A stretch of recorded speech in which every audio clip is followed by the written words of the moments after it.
नमस्कार, आप देख रहे हैं अपना बिहार। मैं हूं आपके साथ विभा उपाध्याय। बुलेटिन की शुरुआत इस वक्त बड़ी खबर के साथ। ओलंपिक में विनेश फोगाट अयोग्य घोषित कर दी गई हैं। ओलंपिक नहीं खेल पाएंगी विनेश फोगाट, ये इस वक्त की बड़ी खबर। कुश्ती के फाइनल में विनेश फोगाट पहुंच गई थी और सबको उनसे गोल्ड की उम्मीद लगी हुई थी, लेकिन इस बीच बड़ी खबर सामने आती हुई विनेश फोगाट अब फाइनल में नहीं खेल पाएंगी। ओवरवेट होने की वजह से उन्हें अयोग्य घोषित कर दिया गया है। 50 केजी वर्ग में अयोग्य घोषित हो गई हैं विनेश फोगाट और मात्र 50 ग्राम ज्यादा वजन बताया गया है विनेश फोगाट का, जिस वजह से उन्हें इस 50 केजी वर्ग में अयोग्य घोषित कर दिया गया। विनेश फोगाट आज ही फाइनल जो होने वाला था वो अब नहीं खेल पाएंगी। हो पाया।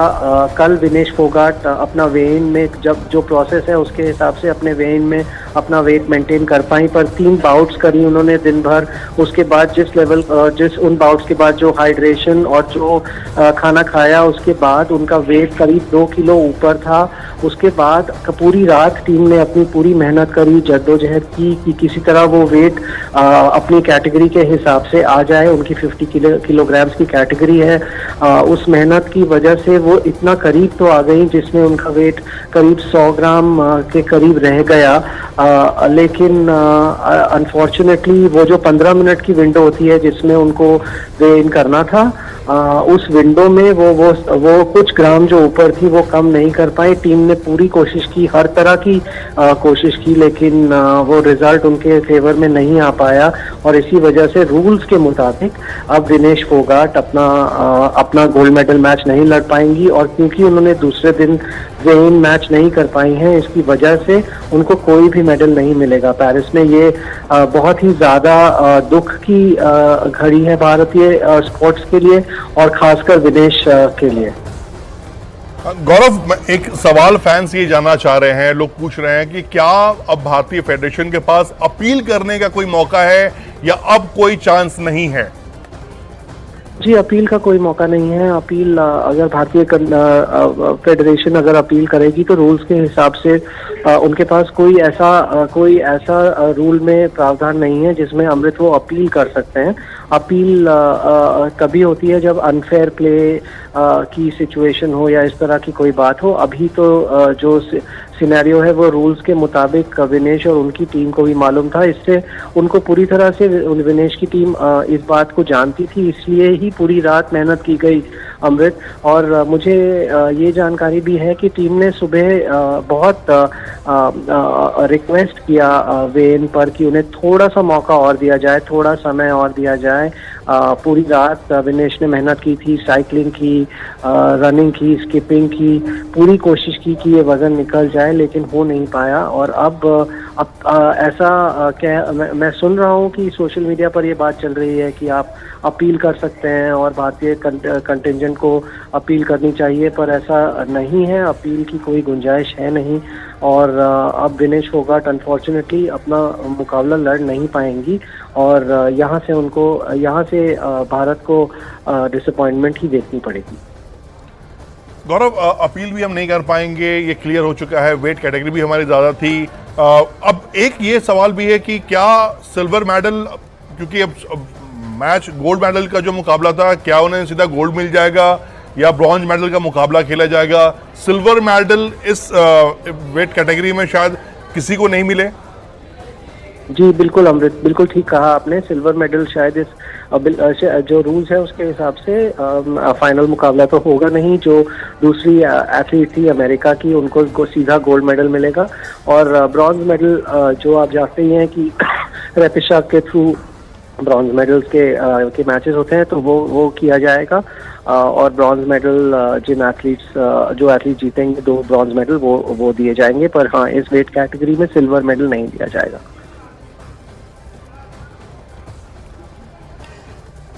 तो दोपहर 3 बजे तक संसद में बोलेंगे खेल मंत्री। एक बेहद दुखद खबर पेरिस ओलंपिक्स में, क्योंकि गोल्ड की उम्मीद यहां पर पूरे देश को थी, लेकिन बहुत बड़ा झटका उस वक्त लगा जब फाइनल मुकाबले को लेकर खबर ये आई कि विनेश फोगाट अब फाइनल मुकाबले के लिए ओवरवेट की वजह से अयोग्य करार हो गई हैं। ऐसे में बहुत तो देखिए इस वक्त ये और ज्यादा दुखदाई खबर कि अब किसी कैटेगरी में वो खेल नहीं पाएंगी, इसके लिए अप्लाई नहीं किया जा सकता है कि इस पर एक बार फिर से विचार किया जा सके, क्योंकि ओलंपिक्स का जो नियम है वो ये कहता है कि अगर आप इस तरीके से कुछ अनफेयर गेम नहीं हुआ है तो इसके अलावा किसी और दूसरे वजह से आप इस पर क्लेम नहीं कर सकते हैं। विनेश, आप चैंपियनों में चैंपियन है। प्रधानमंत्री नरेंद्र मोदी की तरफ से सोशल साइट एक्स पर यह पोस्ट किया गया है, आप भारत का गौरव हैं। आज का झटका दुख देता है, लेकिन आप भारत के गौरव हैं, आप लचीलेपन का प्रतीक हैं।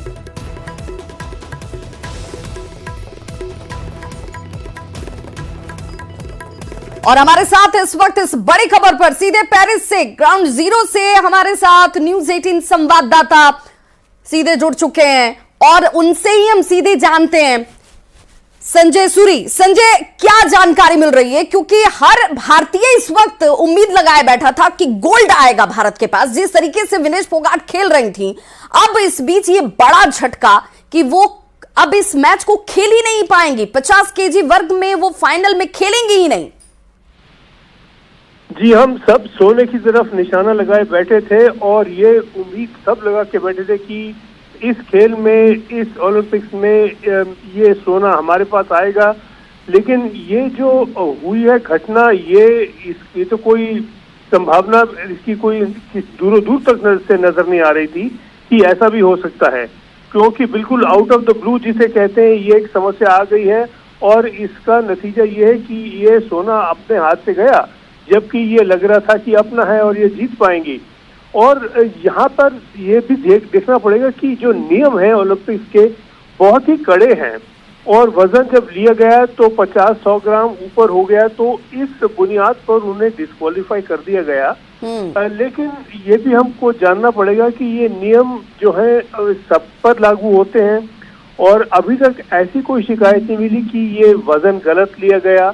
तो अब देखना पड़ेगा कि जो अब भारतीय अधिकारी हैं उनका क्या रोल रहा, जो खिलाड़ी हैं उनका अपना क्या रोल रहा, और इतनी छोटी सी बात को लेकर इतनी बड़ी बात जो है अपने हाथ से निकल गई है, इसके पीछे क्या है। संजय, चूंकि जब बात गेम्स की होती है और भारत इस पे बहुत जब आस लगाए बैठे था, तो क्या इससे पहले ऐसा कभी किसी कुश्ती के खिलाड़ी के साथ हुआ है कि भाई वजन अगर ज्यादा हो क्या हो तो उन्हें मौका दिया क्या हो, या इसके लिए आप दोबारा से किसी तरह के से वहां पर प्ली कर सकें कि भाई इसे दूसरे वर्ग में शामिल किया जा सके? नहीं, ऐसा तो नहीं हो सकता, क्योंकि ये जो सब है अरेंजमेंट, सारा प्लान बहुत पहले से तय होता है, तो ऐसी कोई संभावना है नहीं और ऐसा हुआ नहीं मेरी जानकारी में कि एक इवेंट को ही पोस्टपोन कर दिया जाए क्योंकि कोई खिलाड़ी वजन से ऊपर आया। तो ऐसा अगर होना है तो फिर सारी गेम्स की रीशेड्यूलिंग होनी पड़ेगी और बहुत ही टाइट जो प्रोग्राम रहता है उसमें गुंजाइश है नहीं ये हो जाए, और ऐसे कोई नियम है भी नहीं जो नियम कह सके कि अगर कोई वजन से ऊपर आया है तो हम तिथि ही बदल देते हैं, 3 दिन का समय देते हैं, आप वजन को काबू में लाइए और फिर हम ये स्पोर्ट करेंगे। ऐसा कोई नियम नहीं है, ऐसी कोई गुंजाइश संजय, चूंकि अभी जो हम सुन रहे थे एक्सपर्ट्स को, उनका कहना है कि भाई ये अचानक से हुआ भी नहीं है, क्योंकि कल ही उनका वजन जो है वो 2 केजी के आसपास बढ़ा हुआ बताया जा रहा था और उसके बाद रात भर उन्होंने मेहनत की कि इस वजन को कम किया जा सके और उन्होंने कम भी काफी हद तक कर लिया, सिर्फ 50 ग्राम ज्यादा वजन पाया गया। तो क्या उस दौरान जो खान पान, लाइफ स्टाइल, वो जो एक टाइम टेबल होता है उसमें कहीं कुछ गड़बड़ी हो गई? देखिए, ये तो अब भारतीय अधिकारी और भारतीय खिलाड़ी ही हमें बता पाएंगे कि गड़बड़ी कहाँ हुई, लेकिन गड़बड़ी हुई है इसमें तो कोई संदेह नहीं है, ये तो हुआ है। और अगर कुछ दिन पहले से ही पता था कि वजन बढ़ा हुआ है तो फिर एक रात में पूरा आप कितना स्किपिंग करके कितना घटा लेंगे, तो ये कब ये चौकने हुए सब, कब उन्होंने कहा कि अधिकारियों ने, खिलाड़ियों ने कहा कि अब ये जो है अब हम डिस्क्वालीफाई हो सकते हैं और अपने आप को जरा क्वालिफाई करने के लिए अपना वेट कंट्रोल करें। और जो संजय, आईओए के अध्यक्ष हैं पीटी उषा, उनसे भी प्रधानमंत्री ने खुद बात की है ताकि विकल्प पर बात की जा सके, क्योंकि भारत के लिए एक बहुत बड़ा झटका है। जहां एक बड़ी उम्मीद थी वहां पर सीधे आप शून्य पर आ जाएं कि आप मैच खेल ही ना पाएं और उससे पहले आप अयोग्य घोषित हो जाएं। ऐसे में प्रधानमंत्री की तरफ से बातचीत किया गया पीटी उषा से, तो क्या हम माने कि उम्मीद अब भी जिंदा है? छोटा बड़ा 50-100 ग्राम हो तो उसमें बाद लड़ा देते हैं, लेकिन लड़ाया नहीं है तो भैया क्या बता। फेडरेशन और सरकार से क्या उम्मीद रखते हैं? देखिए वो जो बात करेंगे बदलेंगे और सब मिल करके विचार विमर्श करके बात करेंगे। तो देशवासियों के लिए कुछ कहना चाहेंगे? कहीं ना कहीं भाई देशवासियों के लिए मैं यूँ कहता जो भाई निराश ना हो, एक दिन जो करेंगे। मैं अगला 28 ओलंपिक उसके लिए जो संगीता को उसमें कुछ दिन दोबारा स्टार्ट करवा रहा हूँ, उसके भी जो पीछे ला के जो और बजरंग को बोले आपने भी करो कोशिश, और फिनिश भी जो आएगी उसके बाद में जो है 4 साल गणे होते मैं कहूँ बेटा 4 साल और करो। आप दोबारा तैयारी कराएंगे? हाँ बिल्कुल कहूँ अभी दोबारा तैयारी करो, 4 साल ज़्यादा नहीं होते। ठीक है। तो महावीर फोगाट ये विनेश फोगाट के चाचा हैं और उन्होंने कहा कि भाई आप दुखी मत होइए, क्योंकि एक जब आप खिलाड़ी की बात करते हैं तो खिलाड़ी के साथ बहुत सारी चीजें जो हैं वो अनफॉर्चुनेट तरीके से भी सामने आ जाती है, लेकिन निराश होने की जरूरत नहीं है। एक बार फिर से तैयारी होगी, एक बार फिर से पहुंचेंगे और गोल्ड जरूर लेकर अपने देश के लिए आएंगे। हालांकि इस वक्त सभी जो है वो इस खबर के सामने आने के साथ बेहद दुखी हैं कि भाई जहां पर हमें बड़ी उम्मीद थी वहां पर उस गेम को खेलकर जीत और हार होती, क्या मिलता नहीं मिलता ये तब की बात होती, लेकिन खेलने से पहले ही मात्र 50 ग्राम वजन ज्यादा होने की वजह से विनेश फोगाट जो है उससे अयोग्य घोषित हो जाती है। ये ज्यादा दुख देने वाली खबर। और हमारे साथ जुड़े हुए थे संजय सूरी, न्यूज़ 18 संवाददाता सीधे पेरिस से। बहुत बहुत शुक्रिया आपका भी जुड़ने के लिए और इस जानकारी के लिए। दोपहर 3 बजे का वक्त।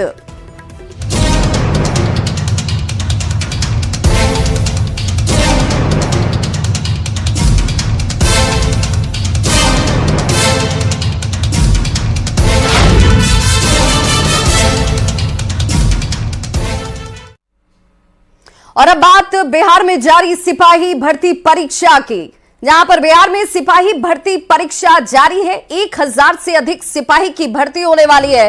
12 बजे से 2 बजे तक का वक्त जब ये परीक्षा चलेगी और 545 सेंटर बनाए गए जहां पर ये परीक्षा इस वक्त हो रही है। 17,87,000 अभ्यर्थी इसमें शामिल हुए हैं और कड़ी सुरक्षा व्यवस्था के बीच इस वक्त ये परीक्षा चलती हुई। परीक्षा में किसी भी लीक को रोकने की हर कोशिश इस वक्त की गई है। और ऐसे में बिहार पुलिस भर्ती परीक्षा जिसमें 17,87,720 अभ्यर्थी शामिल हुए हैं और 1000 से अधिक सिपाही की भर्ती होनी है। 12 बजे से 2 बजे तक ये परीक्षा इस वक्त चल रही है। 2 बजे परीक्षा खत्म होने के बाद इन अभ्यर्थियों से भी बातचीत करेंगे कि आखिर किस तरह का प्रश्न आया, व्यवस्था कैसी थी, लेकिन इस वक्त किसी तरह की लीक ना हो, कहीं कोई अव्यवस्था ना रह जाए, इसकी गुंजाइश शून्य रहे। ऐसे में इसे लेकर तमाम इंतजाम किए गए थे और आपने देखा कि यहां पर सेंटर्स पर पहुंचे अभ्यर्थियों को कड़ी सुरक्षा के बीच यहां तमाम चेकिंग्स के बीच अंदर भेजा गया। परीक्षा के दौरान परीक्षार्थी सतर्क रहें, ये न्यूज़ 18 आपसे अपील कर रहा है। किसी भी तरह के बहकावे में मत आइएगा, क्योंकि इससे सिर्फ और सिर्फ नुकसान होगा, आप ठगे जाएंगे।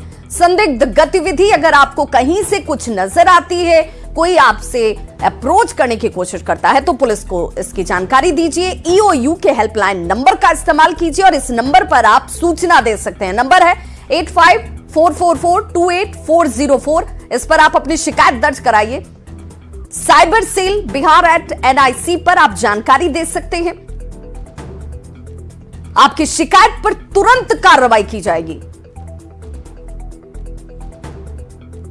फर्जीवाड़े की जगह अपने टैलेंट पर आप भरोसा करें, क्योंकि यही वो एक रास्ता है जिससे आप सफलता हासिल कर सकते हैं।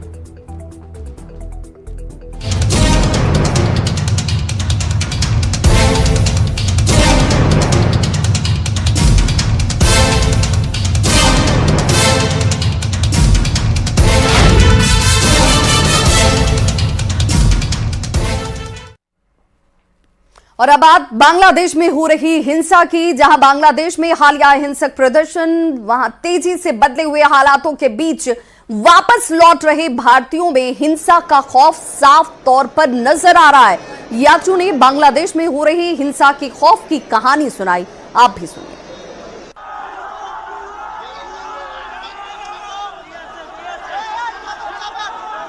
It's all about local Bengalis जिन पे अटैक हुए हैं, बट इंडियंस के लिए it is quite safe for the expats. So now flight services has also been resumed, so it's not a problem. India treatment के लिए आया है। ट्रीटमेंट के लिए? जी, अपोलो हॉस्पिटल में। अपोलो में। तो वहाँ क्या सिचुएशन है? हिंदूज की क्या कंडीशन है वहाँ पर? ना इजिया से। अभी क्या सिचुएशन है बांग्लादेश में? Okay no problem. कोई प्रॉब्लम नहीं है? नहीं। तो राइट्स वगैरह हो गए थे वहाँ, हमने देखा काफी ज्यादा तोड़फोड़ और वायलेशन हो गया। Some violence in area, some area. वहाँ पर मेरा सरकार तो देश पे नहीं है, एखन मेरे देश पे स्टूडेंट में कुछ बोला था।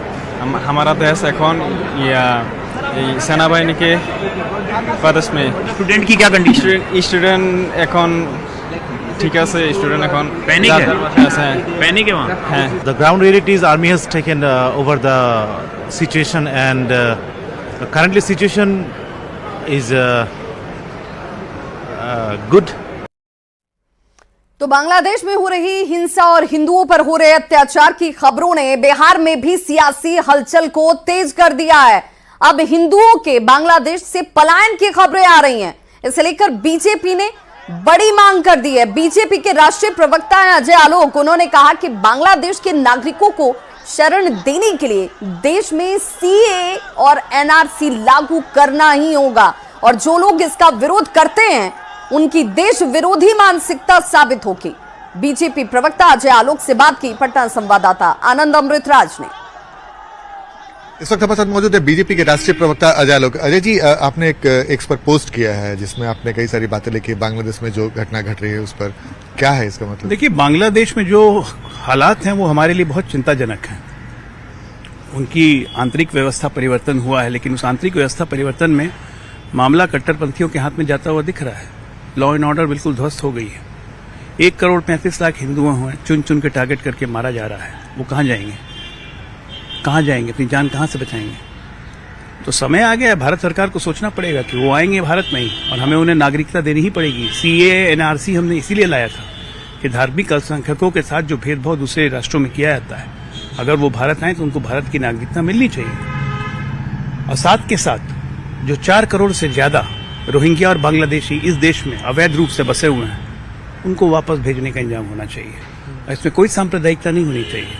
भारत का मुसलमान या भारत के अल्पसंख्यक बिल्कुल सुरक्षित हैं, बस अवैध बांग्लादेशी और रोहिंग्याओं की आवाज न बने। लेकिन कुछ पार्टी ऐसे भी है जो सीए को लेकर, एनआरसी को लेकर सवाल खड़े करते हैं। अब वो सवाल उठाने का समय खत्म हो गया। बांग्लादेश की हालत देख लीजिए, 1,35,00,000 हिंदू किसके सर पे जाएंगे? अब जो सवाल उठाता है इसका मतलब उसके मन में सांप्रदायिकता, जहर और कट्टरवादी शक्तियों के साथ खड़ा होने का उसकी इच्छा है। तो मतलब आप चाहते हैं कि पूरे देश में अब सीए एनआरसी लागू हो? होना ही करना ही पड़ेगा आपको। आप ये 1,35,00,000 विस्थापित हिंदू जब आएंगे तो उनको आप क्या, किस कानून के तहत उनको नागरिकता दीजिएगा? कैसे बसाइएगा? जो आपको निकालना है अवैध घुसपैठिए, रोहिंग्या हो, बांग्लादेशी हो, कोई भी हो, उनको कैसे निकालेंगे आप?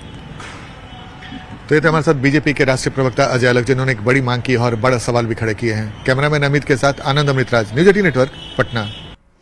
और पटना में मेट्रो का काम इस वक्त तेज गति से चल रहा है। पटना डीएम डॉक्टर चंद्रशेखर सिंह ने मेट्रो के काम का जायजा लिया।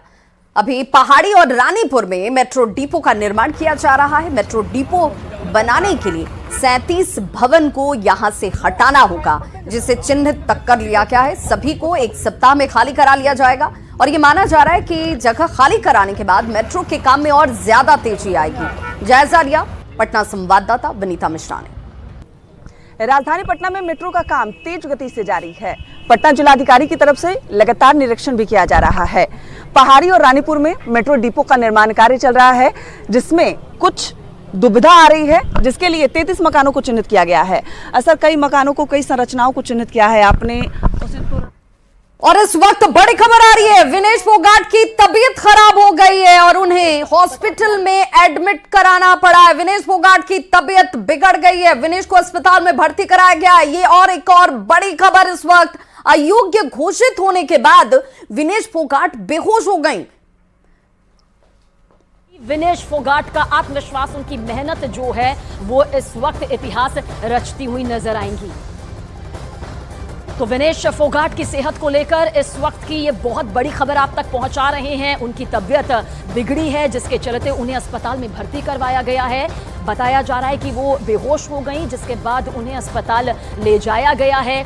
देखिए, एक खिलाड़ी के तौर पर एक सफर रहता है, वो कड़ी मेहनत, वो संघर्ष, वो जज्बा, हौसला, जुनून, जिसकी कहानी विनेश फोगाट ने यहाँ पर बचपन से लिखनी शुरू कर दी थी। गीता बबीता को अपने आंखों के सामने किस तरह से उन्होंने देखा, और फिर उनके चाचा को भी हम सुन रहे थे, महावीर फोगाट, जिनकी अपनी एक अलग संघर्ष की कहानी रही है। बेटियों को उन्होंने इस कदर धाकड़ बनाया कि आज वो देश की बेटियां कहलाती हैं। ऐसे में हर किसी को उम्मीद थी, और उन्हें भी पूरी इस बात की उम्मीद थी कि गोल्ड जो है वो भारत के नाम ही होगा। अमेरिका की कुश्ती की चैंपियन सारा एन से उनका मुकाबला यहां पर होने वाला था। वो भी एक बेहतरीन खिलाड़ी थी, और ऐसे में कहा जा रहा था कि विनेश फोगाट उन पर जीत जरूर हासिल करती।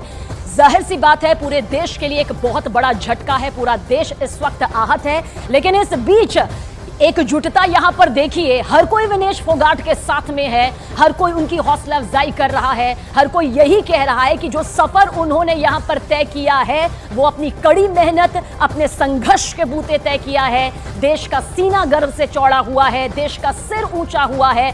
खुद प्रधानमंत्री नरेंद्र मोदी ने कहा कि किस तरह से विनेश फोगाट ने देश का सर ऊंचा किया है, और हर कोई उनकी इस वक्त तारीफ यही कर रहा है कि विनेश फोगाट ने जिस जज्बे के साथ से पिछला मैच जो है 5-0 से जीता है, उसने हर किसी के रोंगटे खड़े कर दिए थे। एक ऐसा मुकाबला यहां पर भारतीय महिला रेसलर के जरिए देखने को मिला था, जिसने इतिहास रच दिया था। इतिहास रचने से एक और कदम यहां पर विनेश फोगाट दूर थी। हालांकि ये दूरी थोड़ी लंबी जरूर हो गई है, लेकिन आप देखिए, आप उनके चाचा महावीर फोगाट को भी सुन रहे थे। उन्होंने कहा कि 4 साल का और वक्त आएगा। यहीं पर जो कहानी है वो यहां पर नहीं थमी है, अभी कहानी और भी ज्यादा आगे बढ़ेगी। और अमृत हमारे साथ बने हुए हैं। अमृत, तबीयत यहां पर खराब हो गई है विनेश फोगाट की। जी बिल्कुल, देखिए, किसी भी खिलाड़ी के लिए डाइजेस्ट कर पाना बहुत मुश्किल होगा। मेरे साथ आनंद भी यहीं पर है। आनंद, अवेयर आप हैं, आप इन चीज़ों से लगातार जूझते रहते हैं, सुनते रहते हैं। तबीयत खराब हो गई है विनेश फोगाट की, हॉस्पिटल में एडमिट किया गया है। सेटबैक एक जो लगा है, इस पे फर्स्ट रिएक्शन तो मैं आपको ये जानना चाहूंगा, बीइंग अ स्पोर्ट्स जर्नलिस्ट, आपको कवर। देखिए, सबसे बड़ी बात यह है कि हमको समझना चाहिए कि 100 ग्राम से वो डिस्क्वालीफाई हुई हैं। 100 ग्राम कितना होता है हमारे बदन में? अगर 100 ग्राम ऊपर नीचे हर रोज कम से कम 900 ग्राम से 1 किलो। फोन का वेट उससे ज्यादा है, ये फोन का वेट उससे ज्यादा है। ये कम से कम 350-400 ग्राम का फोन है। 100 ग्राम की वजह से वो हारी है, और पूरी रात उन्होंने अपनी बॉडी में से पानी को कम करके इस वेट कैटेगराइजेशन में आने की कोशिश की है। उसके बाद अगर 100 ग्राम से कोई खिलाड़ी छूट जाता है, जिसको रियो 2016 में भी उसको तकलीफ हुई, वहां भी उसका छूट गया, पैर टूट गया था उनका। टोक्यो 2021 में भी उनको, टोक्यो 2021 में कहा गया था कि खोटा सिक्का है, खोटा सिक्का है, और फिर उनको सेटबैक भी। अब 1 साल से नी सर्जरी के बाद वापसी। और इस वक्त एक बड़ी खबर आ रही है राज्यसभा चुनाव से जुड़ी हुई। 12 सीट पर चुनाव होगा राज्यसभा की। ये 12 सीटें, राज्यसभा चुनाव की अधिसूचना जो है जारी कर दी गई है। राज्यसभा चुनाव की अधिसूचना, बिहार की 2 सीटों पर चुनाव होने वाले हैं, और ऐसे में अब 12 सीटों को लेकर जानकारी सामने आ गई है। 14 से लेकर 21 अगस्त आप नामांकन कर पाएंगे। 3 सितंबर को यहां पर इस राज्यसभा की 12 सीट पर चुनाव, जिसे लेकर इस वक्त ये बड़ी जानकारी सामने आती हुई। राज्यसभा चुनाव की अधिसूचना जारी कर दी गई है, और 12 सीटों पर यह चुनाव होने वाला है। बिहार की 2 सीटें इसमें शामिल हैं, जहां पर चुनाव होंगे। 14 से 21 अगस्त तक नामांकन किया जा सकेगा। वहीं 3 सितंबर को जरूरत हुई तो मतदान होगा। मीसा भारती और विवेक ठाकुर के सांसद बनने के बाद राज्यसभा की 2 सीटें जो हैं वो खाली हुई। तो इस बुलेटिन में बस इतना ही, लेकिन न्यूज़ 18 बिहार झारखंड पर खबरों का सिलसिला लगातार जारी है।